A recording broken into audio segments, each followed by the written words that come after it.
Hello, Abnormal Investigations. Need to let you all know something right off.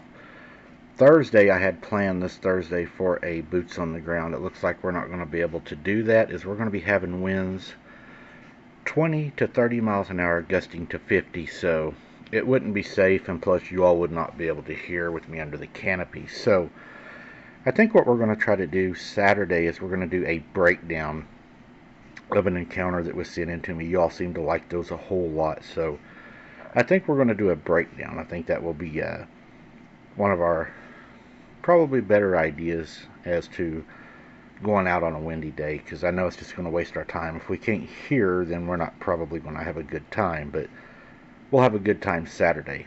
In the meantime, I've got this encounter for you. Hope you enjoy, and thanks for listening. And if you don't mind, smash that like button for me, guys. It helps a whole lot.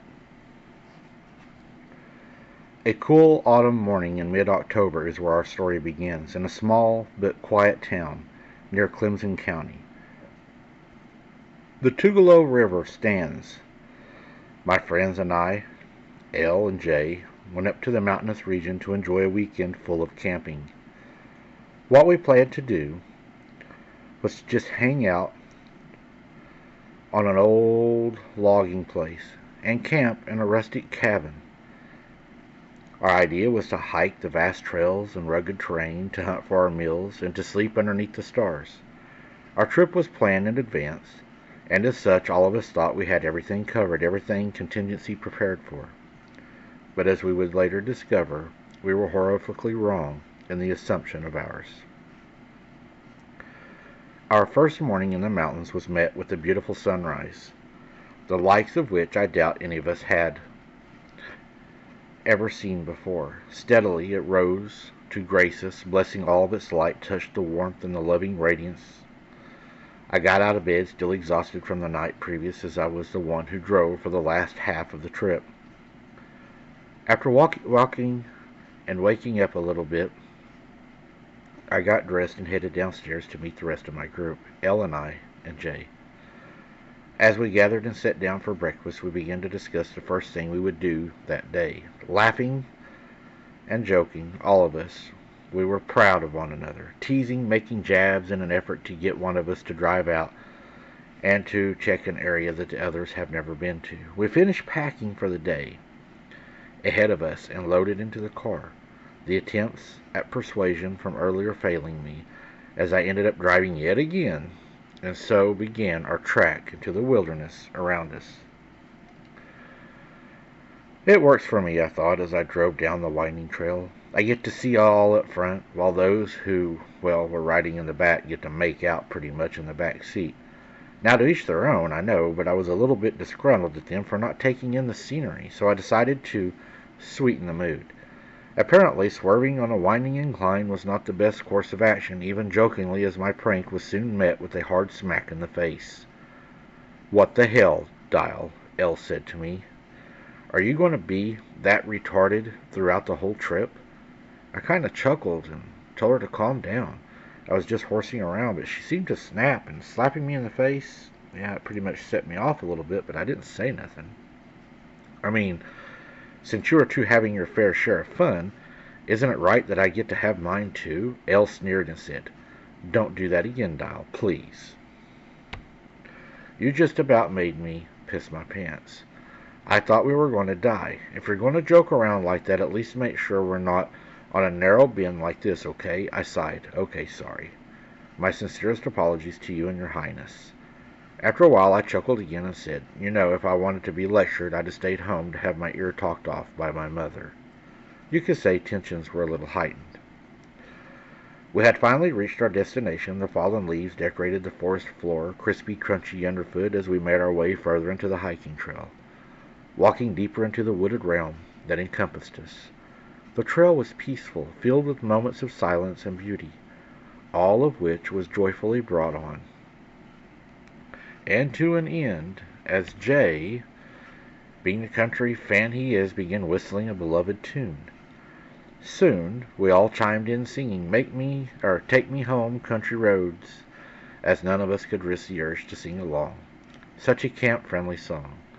We continued humming various melodies, the last Descant marking the days of end, the sun began to set. The final tune escaped our lips as the moon began to rise, signifying the night's arrival, and with it all of the subjects of its rules. The moon's pale and eerie light crept through the brambles, the thickets of the branches, its sickly touch sending chills down our backs, a cold shiver throughout the night. Elle began to cling to Jay, obviously frightened, and said, "Dial, maybe we should get going, like right now." Elle's my best friend, and that time we've known each other. Whenever either one of us gets a bad feeling, we take heed and turn away, and we usually leave because our gut feelings are usually right. But just as we started to head back in the direction of the car, a shrill cry rang out, a deafening and blood-chilling wail that snatched away whatever peace and tranquility was left in that scary night. We stood there frozen, Mike, with fear in our shackles, anxiety, uncertainty, and a ball, it felt like, in our throat. "What the hell was that?" Jay quickly asked, Elle hugging him tighter. "Did you hear that, Dial?" We began to scan the area around us, making out whatever we could in the pale moonlight, our ears twitching at every sound they heard, our hearts slowing in rhythmic pump as we fixated on something in the distance. What appeared to be two glowing, whitish-yellow orbs were in the nearby tree. As quickly as we saw them, the orbs vanished, and horrifically another wail resounded soon after, leaving us motionless and almost frozen in place. Courage or stupidity took a hold of us, and we booked it back to the car against our better judgment, as running from a predator was a bad idea due to their instinct to hunt and to give chase to a fleeing prey. We all came to the unified and unspoken decision that staying there with that thing was the worst idea, and doing nothing. We finally made it. Jay and Elle got in first, and then I followed suit again in the driver's seat and started the car. As soon as the headlights flicked on, there in the brush, just barely visible, but perceivable enough to make out most of its horrific visual, stood an actual monster. There's no other word, Mike, that I know to call it other than a monster. The sickly pale yellow eyes stared into our souls as we looked back at the utmost horror unimaginable creature that you would ever think could exist. Our gazes met, and it knew we were terrified of it, and honestly, it took pride in such of the notion. Its skin was red in color like a tanned hide, only slightly darker, while its face, from what little we could see, was sharp with angular. On the tree next to it lay one of the grotesque hands, just as monstrous as the rest of its body, with the large claws and the tips curled, elongated fingers. One leg was partially visible, and it was, much to our dismay, bent and misshapen. That's when we knew if this was a prank, it was the best damn prank ever, as no human leg was able to bend like that. Imagine how a dog's legs would be, or some other canid, with its knees bent backwards, heels resting on the ground, while as the pads of its feet lay nestled on the forest floor, its sharp claws digging into the dirt and the leaves beneath it where it stood. Then it cracked what appeared to be a smile, revealing rows of sharp gnarled teeth, and I dare say fangs. All of this, as I draw out, it seems it happened a span of a minute or two. Just as quickly as we saw it, though, it slithered away back into the brush. Whatever in the loving hell we saw that night, Mike, I have no idea. Fear was stinging my throat, tears burning my eyes. With Elle and Jay yelling at me to drive away, I snapped back to reality, threw the car into reverse, turned around, and gunned it down the path. To hell with it. Was a narrow road, and the notion that we all agreed we must get the hell out of there at any cost. After what felt like an anxiety-ridden eternity, we finally arrived back at the cabin and slowly made our way inside.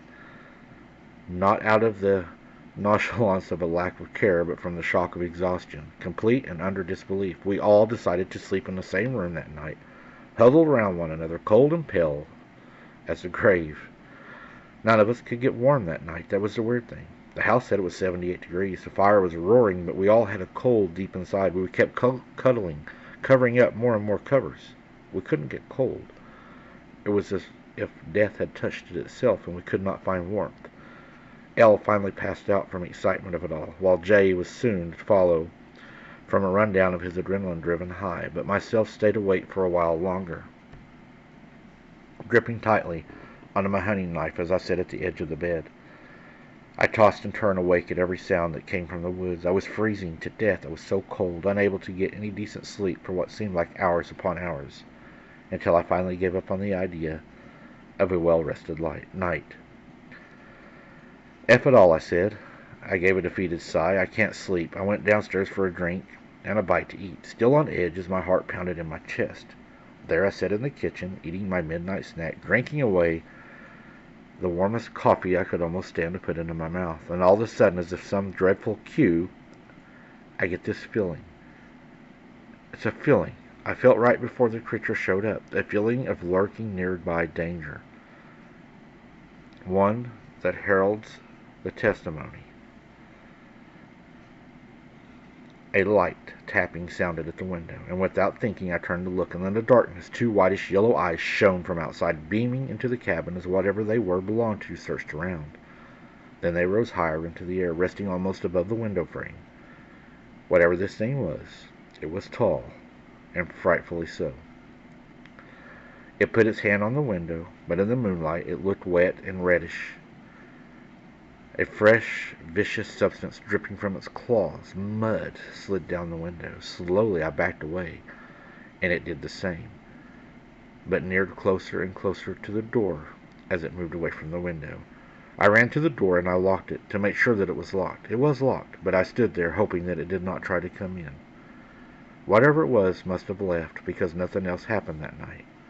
The next morning we got the hell out of there, and we planned to never return. What do you believe we came across? Sounds like a werewolf. That would be my first guess. And, I think that you'll find that I think a lot of people may think that. The cold is very interesting to me. What do you all think caused him to be so cold? Let me know in the comments.